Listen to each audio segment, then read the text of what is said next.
was a trader. So I'd come to my mom's store, and when I got to my mom's store, I was shocked because my mom wasn't there. But that time, most of the time, my mom is always in the store. So when my mom was not in the store, I asked the store manager, "Where is mom?" And she said my mom had gone to see my brother, which is strange because if you were in boarding school in those times, you don't just go and see your kids anytime. You have to go on visiting days and all of those kind of things. And I said, "Why did she go and see him? Is something the matter?"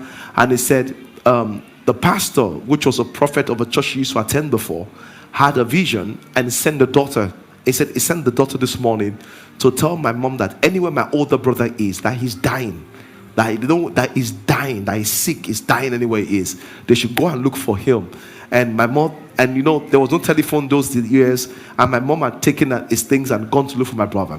So eventually my mom came back, and I was interested in hearing that part of the story, because how does someone, there's no internet, there's nothing, you're not even really connected to each other, know that someone is dying?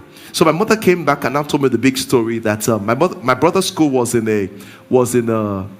surrounded by a village. Something had gone wrong, and one of the villagers had taken my brother and was trying to behead him, and they cut him on the side of the chin, and it was a big wound.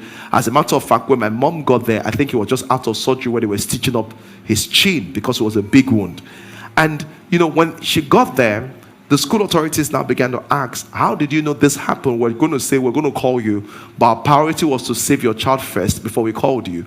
And as stupid as it sounded, my mom said, "The prophet told me to come, that my child's life was in danger."